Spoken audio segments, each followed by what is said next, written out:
Madam గారు ఎలా అనిపిస్తుంది? పార్టీ అధికారంలోకి వచ్చిన తర్వాత మొదటి ఆవిర్భావ దినోత్సవం. ఎలా ఎలా అనిపిస్తుంది ఫీలింగ్ ఏంటి? 11 ఏళ్ల సుదీర్ఘ పోరాటం తర్వాత 11 ఏళ్ళు గత 5 ఏళ్ల పాటు ఒక అరాచక ప్రభుత్వం నుంచి ఎన్నో అవమానాల తర్వాత, ఎన్నో హేళనల తర్వాత కష్టపడి ప్రజల నమ్మకాన్ని పొంది మరి నిలబెట్టుకున్న విజయం ఇది. కాబట్టి ఈ విజయం అనేది చాలా అంటే చాలా గర్వకారణమైన విషయం అది. ఈరోజు కార్యకర్తలందరిలో కూడా ఆ సంతోషం తెలుస్తూ ఉంది 100%. పోరాటాల తర్వాత వచ్చే విజయం ఎలా ఉండిద్దో ప్రతి ఒక్కరికి తెలుస్తుంది.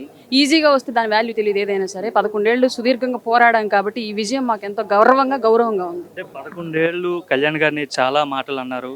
అసెంబ్లీ గేటు తాకను అని చెప్పారు. పార్టీ నడపలేడు, పార్టీని అమ్మేసుకుంటాడని చెప్పి చాలా విధాలుగా చాలా వ్యాఖ్యలు చేశారు కదా! సో వాళ్ళందరికీ ఏం చెప్తారు? మేం చెప్పక్కర్లేదు సార్. ఆల్రెడీ ప్రజలే 2024 ఎన్నికల ద్వారా తెలియజేశారు. మాటలతో పని లేదు. ప్రజల నమ్మకాన్ని నిలబెట్టుకున్న వ్యక్తిగా పవన్ కళ్యాణ్ గారు మిగిలారు. అధికారంతో పని లేదు. సమస్యల నుంచి ఆదుకోవటం ఆయన యొక్క చిత్తశుద్ధే ప్రధానమైన లక్షణంగా ప్రజలను నమ్మించగలిగారు.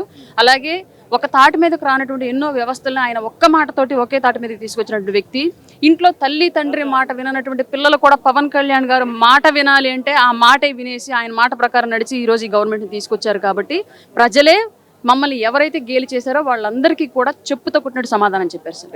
రీసెంట్గా పోసాని కృష్ణమూర్తిని అరెస్ట్ చేశారు. అంతకుముందు వల్లభనేని వంశీ, అంతకుముందు నందిగాం సురేష్, ఇప్పటికి వచ్చి చాలా మంది వైసీపీ నాయకులను అయితే అరెస్ట్ చేయడం జరిగింది. అయితే నెక్స్ట్ ఎవరనేసి అయితే చాలా మంది ఎదురు చూస్తున్నారు. ప్రజల్లో కూడా పెద్ద ఎత్తున చర్చ జరుగుతుంది. నెక్స్ట్ లిస్టులో ఎవరున్నారు?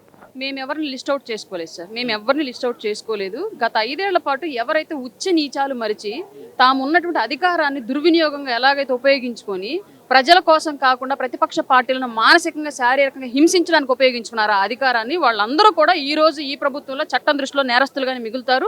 1 by 1 లిస్ట్ అవుట్ అవుతున్నారు అంతే తప్ప పర్టికులర్గా మేము ఎవరి కోసం చిట్టా రాసుకుని కూర్చోలేదు. అంటే వల్లభనేని వంశీ అరెస్ట్ విషయంలో బయటకు వచ్చిన కొడాలి నాని ఆ రోజైతే స్టేట్మెంట్ ఇస్తూ మాట్లాడడం జరిగింది. ప్రస్తుతం వాళ్ళ టైం నడుస్తుంది. రేపొద్దున మా టైం వస్తుంది. మా అధినాయకుడు ప్రతి ఒక్కరిని గుర్తుపెట్టుకుంటారు.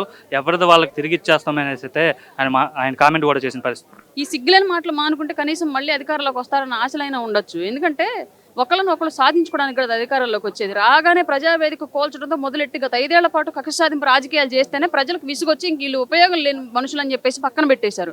మళ్ళీ అధికారంలోకి వచ్చినా సరే ఇప్పుడున్నటువంటి కూటమిలో నేతల్ని కక్ష సాధింపు చర్యల కోసం మాత్రమే మాకు అధికారం కావాలని ప్రజలను అడిగినట్లుగా ఉంది వైసీపీ నాయకులు. కాబట్టి ఎట్టి పరిస్థితుల్లో అధికారం ఇవ్వరు ప్రజలు. అందుకే ఈ సిగ్గుమాలిన మాటలు మానుకొని ఇకనే సరే రాజకీయ నాయకులుగా వ్యవస్థాగతంగా వ్యవస్థ కోసం ప్రజాప్రతినిధులుగా పనిచేస్తాము అన్నటువంటి హామీని ప్రజలకు ఇవ్వగలిగితే మేబీ ప్రతిపక్ష హోదా పొందడానికైనా అర్హులుగా మిగులుతారేమో. లేదంటే ఇంతే 11 సీట్లతో పరిగెత్తి అసెంబ్లీ నుంచి. కూటమి ప్రభుత్వం వచ్చిన తర్వాత కేవలం కక్ష సాధింపు చర్యలే జరుగుతున్నాయి. ప్రజలకి ఎటువంటి మంచి జరగట్లేదు. ఈ ప్రభుత్వం పైన ప్రజలు పూర్తి పెద్ద ఎత్తున వ్యతిరేకత ఉన్నారు. రేపు పొద్దున్న ఎన్నికలు వస్తే మా ప్రభుత్వం వస్తుంది, జగన్ 2.2 అంటే ఏంటో చూపిస్తాను, 30 ఏళ్ల పాటు అధికారంలో నేనే ఉంటానని అయితే ఆయన మళ్ళీ మాట్లాడుతున్నారు. జగన్ 2.0కి సవాల్ చేస్తున్నాను రాయపట్టారుగా. ఇప్పుడు పులివెందుల నుంచి రాజీనామా చేసి పోటీ చేయమని చెప్పి మళ్ళీ గెలుస్తాడేమో చూద్దాం. మళ్ళీ రేపొద్దున అధికారంలోకి రావడం కాదు, ఈ రోజు రాజీనామా చేసి పులివెందుల నుంచి పోటీ చేయమని చెప్పండి, గెలుస్తాడేమో చూద్దాం. పులివెందుల తన కంచుకోటగా చెప్తుంటారు కదా, వైఎస్ఆర్ ఫ్యామిలీ కంచుకోట అని. కంచుకోట అంటే ఎలా అయిందండి? రాజకీయ నాయకులకి దళితులను ఎవరిని ఓట్లు వేయనీయకుండా డబ్బుల రాజకీయాలు, కక్ష సాధింపు రాజకీయాలు చేస్తూ ఉంటే, రౌడీ రాజకీయాలు చేస్తూ ఉంటే కంచుకోటగా మిగిలిద్ది అంతే తప్ప సామాన్యంగా ప్రజాస్వామ్యబద్ధంగా ఓటు హక్కు వినియోగించుకునే వ్యక్తి ఒక 5 ఏళ్ల పాటు ఒక వ్యక్తి అసమర్థుడిగా మిగిలితే మళ్ళీ నెక్స్ట్ 5 ఏళ్ళు అదే ప్రభుత్వానికి ఎలా అవకాశం ఇస్తాడు, అదే వ్యక్తికి ఎలా అవకాశం ఇస్తాడు? ఇవ్వడు కదా. గత 5 ఏళ్ల పాటు వాళ్ళు ఎంత అసమర్థులో ప్రజలకు తెలిసింది. అయినా మళ్ళీ పులివెందులో గెలిచాడంటే దాని అర్థం ఏంటి? క్లియర్గా అక్కడ ఎవరు ప్రజాస్వామ్యబద్ధంగా ఓటు హక్కును వినియోగించుకోవాలనే నిస్సహాయత దళిత వర్ణాల్లో ఉంది. కాబట్టి పులివెందుల స్టోరీ అందరికీ తెలుసు. గతంలో ఇళ్లు తగలబెట్టినట్టు చరిత్ర అందరికీ తెలుసు.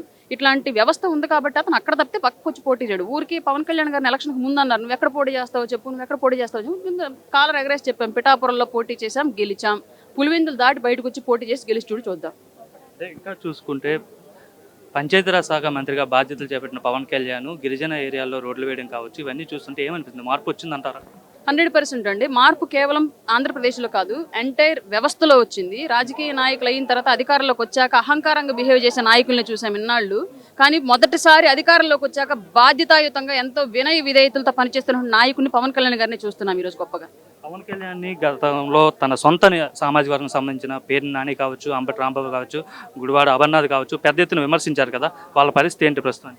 మేము ఆ రోజు చెప్పాం కదండి, కాపు సామాజిక వర్గం నుంచి పవన్ కళ్యాణ్ గారిని విమర్శించినటువంటి ఏ ఒక్క నాయకుడు వైసీపీ పార్టీ నుంచి పోటీ చేసి గెలవట్లేదు అని ఆ రోజే చెప్పాం. ఇవాళ ఒక్కళ్ళు కూడా అసెంబ్లీ దరిదాపుల్లో కనిపించే పరిస్థితుల్లో లేరు. మేము ఇచ్చిన మాట ప్రకారం ప్రజలు మమ్మల్ని గౌరవించి మా మాట నిలబెట్టారు. కాబట్టి ప్రజలకు ఇచ్చినటువంటి మాట నిలబెట్టుకునే పనిలో మేమున్నాము, మమ్మల్ని దూషించే పనుల్లో వాళ్ళు ఉన్నారు.